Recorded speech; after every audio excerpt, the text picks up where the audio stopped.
Okay Sam, dance Bible వెలుగులోనా? Exactly. చూద్దాం Sam, let's do it.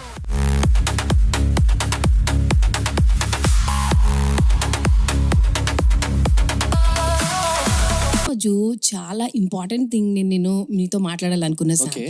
ఎందుకంటే ఈ రోజు చెప్పాలంటే డాన్స్ అని ఒక పేరు రాగానే, ఆ వర్డ్ అనగానే మనుషులకి కోపం వచ్చేస్తుంది. కొంతమంది ఫ్రస్ట్రేట్ అయిపోతున్నారు, Yeah. లేకపోతే ఇది నిషిద్ధమైనది లాగా చూస్తున్నారు. కానీ Correct. దేవునికి మనము ఆయనకి స్తుతి ఆరాధన చెల్లిస్తున్నప్పుడు ఇట్లా బుమ్ లాగా ఇట్లా స్తంభాలాగా కూర్చోలేం కదా శామ్.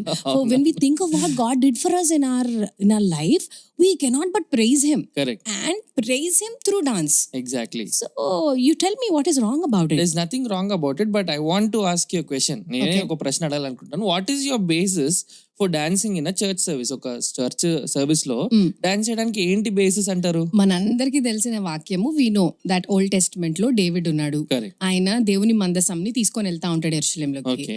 అప్పుడు మనం చూస్తాం ఏంటంటే ఆయన ఎంతో దేవునిలో ఆనందించి Yeah. ఒక అన్డిగ్నిఫైడ్ డాన్స్ చేసినట్టు మనం చూస్తాం. ఎగ్జాక్ట్లీ. శక్తి With కొలది all his might. ఆరాధించినట్టు చూస్తా ఉన్నాం. అబ్సల్యూట్లీ. So Yeah, exactly. డేవిడే ఆరాధించినప్పుడు మనం ఎందుకు Yeah, ఆరాధించకూడదు? I knew that you were going there.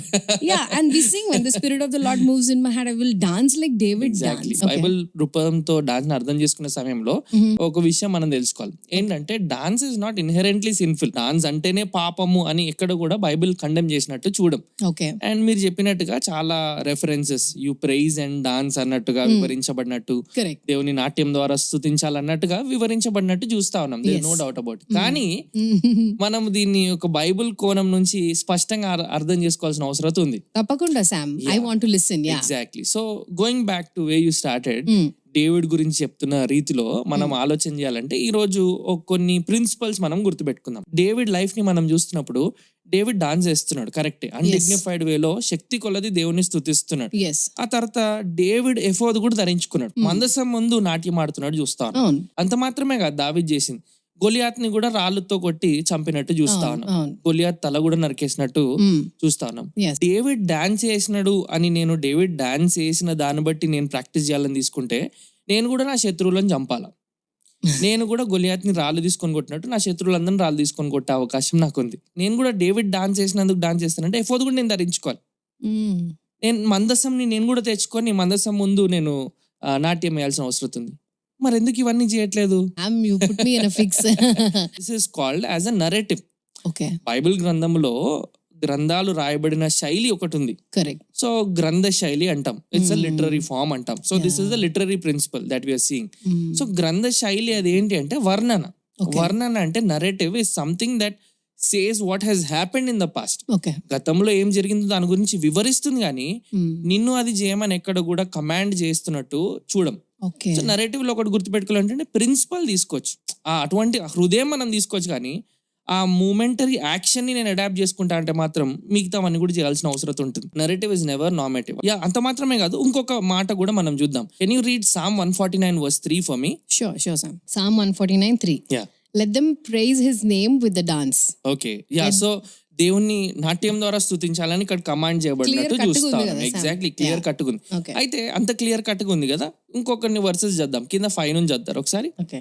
Let the saints be joyful in glory. Yeah. Let them sing aloud on their beds. Okay, అంటే వాళ్ళ beds నుంచి దేవుని ఆరాధించాలని ఉంది. Okay సరే, ఇది మనం గృహాల నుంచి పరుపుల మీద నుంచి ఆరాధించుదాం అనుకుందాం. సరే, తర్వాత చదవండి.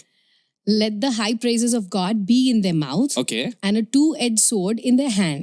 2 అంచుల ఖడ్గము చేతిలో ఉండాలని ఉంది. Correct. ఇక్కడ మనం ఏమనుకోవచ్చు అంటే చాలా సార్లు కొంచెం ఆత్మీయ అర్థం అనుకొని ఆ రెండంచుల ఖడ్గం ఖడ్గం అంటే అంటే దేవుని దేవుని వాక్యం మన Correct. చేతిలో ఉండాలి. కాదు, కింద చదవండి. To execute vengeance on the nations and punishments on the peoples. దేవుని వాక్యంతో పనిష్మెంట్ ఏం చేయం. It's talking about judgement. అంటే ఈ సీక్వెన్స్ అంతా దేని గురించి మాట్లాడుతుంది అంటే దేవుని స్తుతించడం గురించి మాట్లాడుతుంది. ఒకవేళ నేను Psalm 149:3 నన్ను డాన్స్ చేయమంటుంది అని చెప్పినానంటే నేను Correct. కింద ఏం చేయాలి? నేను పరుపులు తెచ్చుకొని వర్షిప్ సర్వీస్లు వేసుకోవాలి. లేదు సరే బ్రదర్, అది ఇంట్లో ఆరాధించడం అంటే సరే, 2 అంచులు కడ్గాలు అందరు తెచ్చి మనం కూడా కత్తిలు తిప్పుకుంటే దేవుణ్ణి స్తుతించాల్సిన అవసరం ఉంది. Yeah. మరి ఎందుకు చేయం అది? యా, ఎందుకు చేయమంటే ఇంకా ఎందుకు చేయమంటే దట్స్ పోయట్రీ, అది కావ్యము. సో లిటరరీ ప్రిన్సిపల్ లో ఏం చూస్తామంటే గ్రంథ శైలిని బట్టి అర్థం చేసుకునే కోణం మనం నేర్చుకోవాలి, కానీ ఇక్కడ ఉంది కాబట్టి నేను చేసేస్తాను అనేది మనకు లైసెన్స్ ఏమాత్రం కూడా కాదు. ఒకవేళ అది లైసెన్స్ గా తీసుకుంటే అన్ని చేయాలి మరి. ఓకే. So- సో ఈ ఇప్పుడు చదివిన సామ్ 149 లో కూడా when we read it you need to read it because it's in a poetic way. Exactly. అదంతా కూడా దాని ఆ ఫ్లో ని మనం అర్థం చేసుకొని అది ఏం చెప్తుందో ఆ థీమ్ ని మనం క్యాచ్ చేయడానికి Exactly. చూడాలి. Correct. So ultimately he's asking us to praise God in everything and in all That's right. That's right. circumstances. So Oh, yeah, that's so- how we need to understand. Okay Sam, so ఇక్కడ నాకు ఒక point అయితే అర్థమైంది. Friends, maybe if you are along with me learning about it, so the first thing Sam mentioned is literary style or Correct. Literary principle, Exactly. Where he saying that Bible ఏం చెప్తుంది అంటే David ని మనం basis గా తీసుకొని Yeah. Dance వేయడానికి chance లేదు. Correct. ఎందుకంటే నెరేటివ్ నుంచి ఇలా పోయిటరీ నుంచి ఒక వాక్యం ని తీసుకొని దాన్ని మనం ఒక బిబ్లికల్ డాక్టరీన్ లాగా ఎస్టాబ్లిష్ చేయలేము. Exactly. You're You right. can just take truths and learn from it, but you can't like Replicate their behavior. Yeah. yeah.